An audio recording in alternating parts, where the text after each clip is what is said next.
Hello mga kasari, welcome back to my YouTube channel. Magandang hapon po sa inyong lahat. Nakasalamin lang ako ngayon guys, wala tong grado dahil tingnan nyo yung aking mata.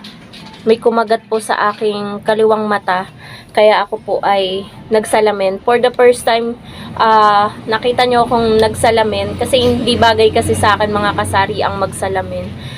Medyo itinatago ko lang ng very light yung ayan, no, pansin nyo naman siguro. So, ang topic po natin ngayon, mga kasari, is about GCash. Magkano nga ba ang puhunan ko sa GCash? Wait lang mga kasari. Ayan mga kasari, mapapansin nyo, meron lang bumili sa akin ng siomai, kaya ako ay nawala. So, suotin na natin to. Ayan. Kunwari nerd tayo. So, ayun. Maraming nagtatanong mga kasari kung magkano yung puhunan ko sa GCash. So, sa ngayon, medyo malaki-laki na. Lumaki na siya ng very light. Pero nung nag-start ako mga kasari, hindi kayo maniniwala. Nag-start lang ako sa halagang 500 pesos. At alam po yan ng kapatid ko kasi sa kanya po ako parate nagpapa-cash in. So, ano nga bang technique ang ginawa ko mga kasari kung bakit lumaki? So, ngayon po, mga kasari, nasa 29K na yung laman po ng ating GCash. So, mapa-cash in po yan at cash out. Overall na po, yan na po yung budget natin or puhunan natin sa GCash.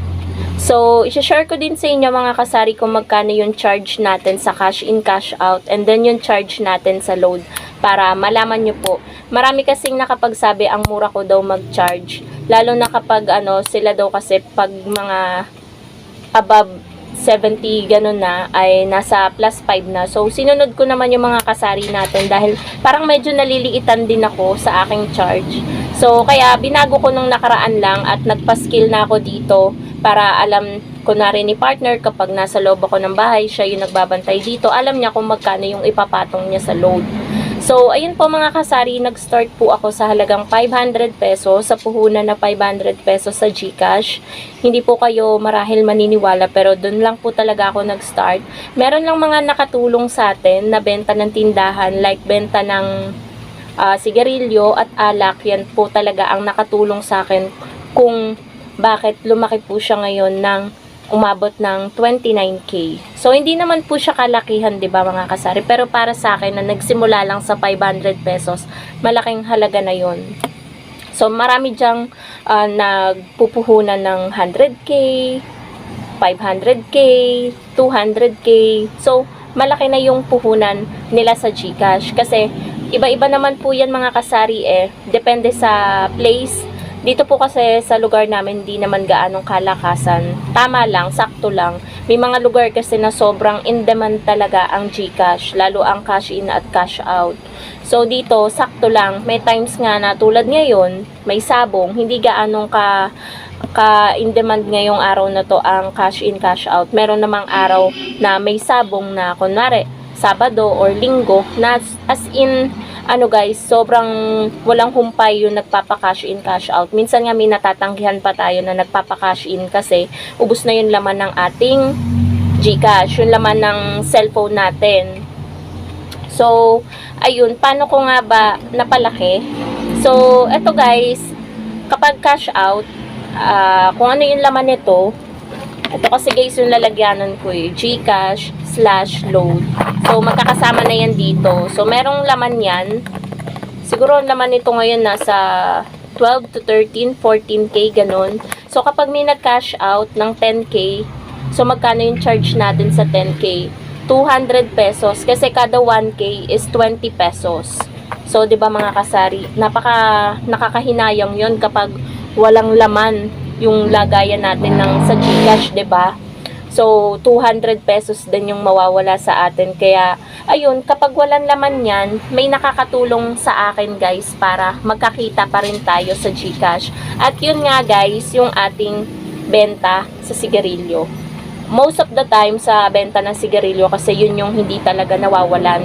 Kasi kada araw nadadagdagan yung benta natin sa sigarilyo kasi ano naman kada 2 weeks dumadating yung ahente natin, tapos bihira naman tayong maubusan ng stocks ng sigarilyo, bihira lang tayo makapagpabili sa palengke, kaya naiipon yung benta natin sa sigarilyo. Habang hindi pa bumabalik kunwari ang JTI, ang PMFTC, so pwede ko pang gamitin yung benta natin doon as pang cash out, 'di ba po mga kasari? So sa cash in naman, may times talaga na ang dami kong natatanggihan kasi malakihan yung kanilang alam nyo naman, nasa 29k pa lang yung overall na puhunan natin ngayon sa GCash. So ang dami nating natatanggihan kasi meron mga 10k, 5k, malakihan yung pinapakash in nila. So minsan kulang ng, kunwari, laman lang ng natin is 3k, tapos 4k, 5k yung pinapakash in nila, tinuturo ko na lang yung kabilang tindahan na mas malaki yung puhunan sa GCash. So, ayun po, sa charge natin sa cash in, tsaka sa cash out, ay same na 20 pesos kada 1k. So, sa 2,000, 40 pesos yung additional natin na charge doon. Sa 3,000, 60 pesos. Sa 4,000, 80 pesos. Sa 5,000 is 100 pesos. So, kapag lumalagpas siya, kunwari, ayun po mga kasari, meron lang pong bumili sa atin ng sigarilyo. Kapag po, kunwari, lumagpas ng, kunwari, 5,100 yung pinakash in at cash out. So, kada 100, mag-a-additional tayo doon ng 5 pesos. Magiging ang charge na, 'di ba sa 5,000 is 100. So, magiging 105 yung charge doon. Hindi ko sinusunod na nakalagay dito kasi medyo lugi yung, kunwari, magpapakash in or cash out ng 5,1. Ang nandito kasi guys, 5,001 to 55. So, kapag 5,1, inaano ko na lang na 105. Kasi lugi dito, ang nakalagay kasi dito mga kasari is 110. So, kada 100 is 10 yung additional dito sa aking nakapaskill dito sa charge. So, minsan hindi ko yan sinusunod. Minsan kung na lang yung ko, may tubo naman na malaki na.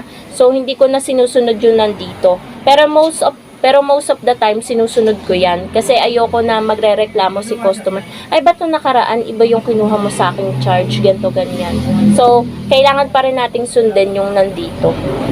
Tapos, mga kasari sa load naman, ang charge ko, piso hanggang 60 pesos plus 3 ako doon. 61 pesos hanggang 150 pesos, 5 pesos ang additional ko. Kapag naman 151 above yung niload is plus 10 na po ako doon. So, dati kasi kapag may naglo-load sa akin, for example, sa Smart or Token Text, may nagpa-load sa akin ng regular 100. Ang kaltas nun sa atin sa GCash is 102. Ang sinisingil ko lang is 105. So, plus 3 lang doon. Medyo malaking amount na kasi yung 100. So, may nakapansin na nakasari natin. Gawin ko na daw na ibahin ko daw yung pag-charge ko kasi masyado daw mababa. So, ayun, ang ginawa ko, ang singil ko na ngayon kapag may nagpa-load sa Token Text ng 100 pesos, plus 5 ako doon. Diba, 102 plus 5, magiging 107 pesos na. So, ganun na po ako mag-charge mga kasari dito sa tindahan at naintindihan naman yun ng ating mga customer. So, mababa pa rin yung pag-charge natin gaya sa ibang tindahan. Kasi sa ibang tindahan dito, yung charge nila is 30 pesos sa cash out. So, wait lang guys. Ayan po mga kasari, medyo pahinto-hinto na po tayo sa pagbablog. Gaya nga ng sabi ko, iba-iba talaga yung pag-charge natin na mga tindera sa kanya-kanya nating tindahan. So, depende po talaga yan sa tindera. Kaya disclaimer po, kanya-kanya po tayo ng pagpepresyo, lalo na sa GCash, kanya-kanya po tayo ng pag-charge. So, ito guys is guide lang sa mga kapwa ko tindera na ang gamit din sa paglo-load ay yung sa GCash app, sa charge din sa cash in at cash out. So, madami guys na mababa ding mag-charge. Gaya kapag nauubusan akong kailangan kong mag-cash in, maglagay ng laman sa GCash. Tulad kahapon, umalis kami ni partner, nagpalagay ako ng 10,000. Ang charge lang kasi sa Banay-Banay, sa kabilang barangay, is 10 pesos kada 1K. So, meron pa din akong tutubuin kapag may sa akin, 'di ba, cash out ng 1,000. May tutubuin pa rin akong 10 pesos Kasi nga 10 pesos lang naman yung charge doon. So kaya doon ako guys nagpapa-cash in kapag wala sa Alpha. Minsan kasi or madalas ayaw, hindi gumagana yung machine sa sa Alpha, kaya ganun. May extra pa rin tayong dala para sa charge. Ano yun? Siomay. Wait lang. Ayan. Dito ko na lang guys ilalagay sa ulo ko yung salamin. Medyo pahinto-hinto na yung vlog natin mga kasari dahil sunod-sunod na yung bumibili. Kasi anong oras na rin naman ngayon? 4:22 PM. At ayun nga po mga kasari, bago ko tapusin ang aking vlog, ang laki talaga ng naitulong mga kasari ng benta ko sa sigarilyo at sa alak. Kaya ako medyo napalaki-laki yung puhunan natin ngayon sa GCash. So may goal nga ako mga kasari kapag next year umabot ng 50k yung natin sa GCash, yung puhunan natin sa GCash, bala ko magpakabit mga kasari ng sariling kuryente. Yun yung project namin sa 2024 ni partner.